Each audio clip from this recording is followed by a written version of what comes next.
평택 지제역세권 도시개발사업 창립총회 해가지고 이제 평택 지제역은 삼성 특수를 넘어서 5개의 철도가 지나가는 여의도 넓이의 약 1.6배 정도 되고, 이 안에 지제역이 이렇게 여기 있고요. 그 다음에 우리가 1차 개발을 하려고 했던 조합적인 생각했던 지역이 이렇게 보면 악재이고 이렇게 보면 호재이다, 이런 말씀을. 여러분 안녕하세요. 인사드리겠습니다. 바로 보는 부동산 김 소장입니다. 국토부가 지난주 목요일이었습니다. 지난주 목요일 오후 4시에 긴급 발표를 했는데요. 6.15 공주택 발표인데요. 여기가 이제 평택 지제역세권이 포함이 돼 버렸습니다. 그래서 지금 평택 지제역세권의 토지주들 난리가 났다, 이런 그 썸네일로 제가 지금 영상을 찍는데요.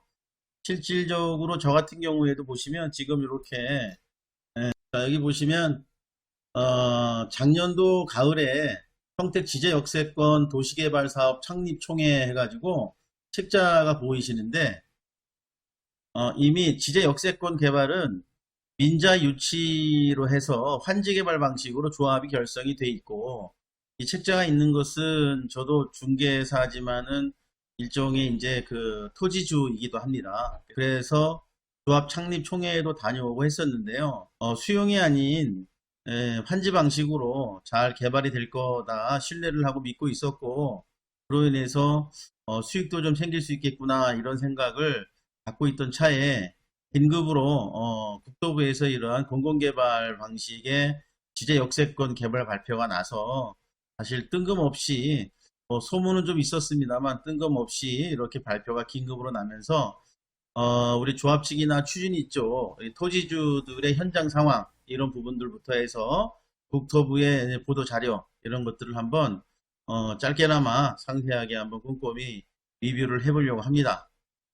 자, 먼저 우리 국토부 사이트에 들어왔습니다. 들어와서 뉴스 소식을 한번 들어가서 보니까 말씀드린 것처럼 지난주입니다. 6월 15일자로 해서 첨단 산업단지를 조성하겠다, 컴팩트 시티를 조성하는데 평택과 진주에 총 3만 9천 호를 조성하겠다라는 발표를 했습니다. 그 중에서 우리 평택 지제역세권에 450만 제곱미터에 3만 3천 호를 공급하고 이렇게 되어 있는데요. 조금 더 우리가 깊이 한번 들어가 보겠습니다. 자, 여기 보시는 것처럼 국토교통부 원희룡 장관은 반도체 첨단 산단과의 접근성이 높고 SRT 1호선 등 광역교통 여건이 우수한 평택 지제역세권에 3만 3천 호를 공급하고, 이 450만 제곱미터는 약 137만 평 정도 되고요. 평택 지제역세권 바로 위에는 삼성이 크게 입지 조성을 해서 지금 반도체 관련된 그런 시설의 생산이 지금 이루어지고 있고요.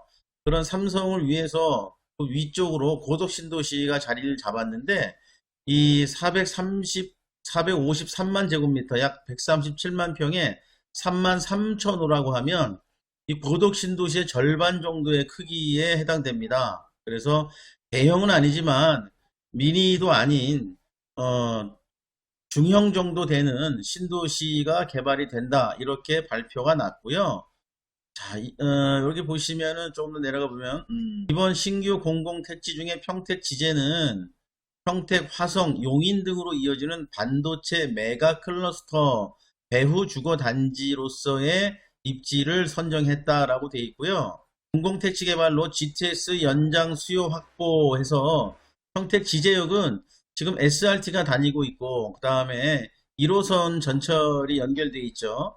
거기에다가 수원발 KTX가 얹어지는 발표가 났었기 때문에 트리플 역세권으로서의 굉장히 중요한 거점이라고 했는데, 여기 보시는 것처럼 수도권에만 다니는 수도권 광역열차 GTX A 노선과 C 노선까지 평택 지제역까지 연결을 하겠다라고 이렇게 발표가 된 걸 보면, 이제 평택 지제역은 삼성 특수를 넘어서 5개의 철도가 지나가는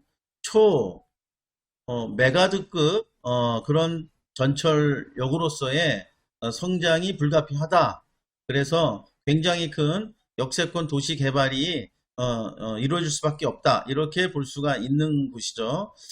여기 평택시 지제동, 신대동, 세교동 일대 평택 지제 역세권 이렇게 그림이 나와 있는데요. 이 개발 구상 그림을 보시면 여의도 넓이의 약 1.6배 정도 되고 이 안에 노랗게 된 것들이 다 이제 주거단지입니다. 그 다음에 이렇게 지제역 가까운 곳에는 뉴홈이랄지 그 다음에 뭐 복합 환승센터, 그 다음에 산업지원 주거 해가지고 주상복합 이런 것들이 들어갈 예정으로 이렇게 개발 구상도가 나와 있습니다.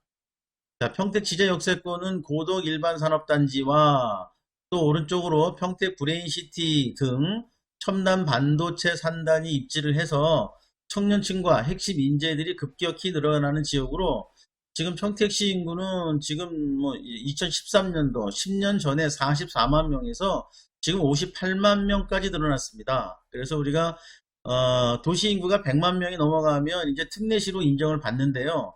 경기도에서는 뭐 용인이랄지 그 다음에 수원 그 다음에 고양 이런 곳이 특례시 인정을 받았고요. 아마도 성남보다는 더 빠르게 이 평택시가 네 번째, 다섯 번째로 특례시 100만 명의 인구를 돌파하지 않을까 이런 생각을 해 봅니다.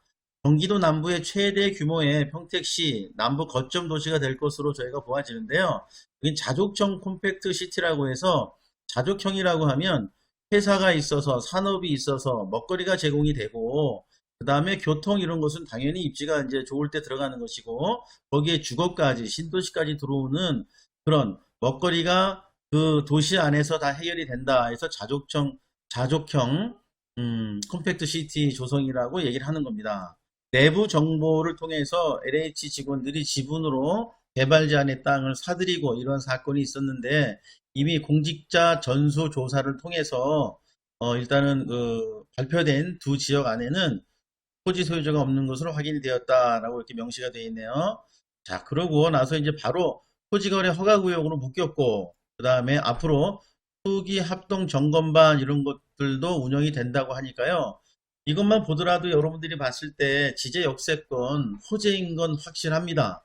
평택시의 큰 호재이고 경기도의 최대 남부 거점 도시로서 신속하게 큰 도시가 삼성 특수 지역으로서 개발이 되는 것은 분명한 호재인 건 확실합니다. 자, 그러나 소대 말씀드린 것처럼 저 같은 토지주, 그 다음에 기존의 토지주들 우리가 환지 개발을 약속했던 그런 조합 측이나 추진위원회에서 바라볼 때는 날벼락 같은 소식일 수밖에 없습니다.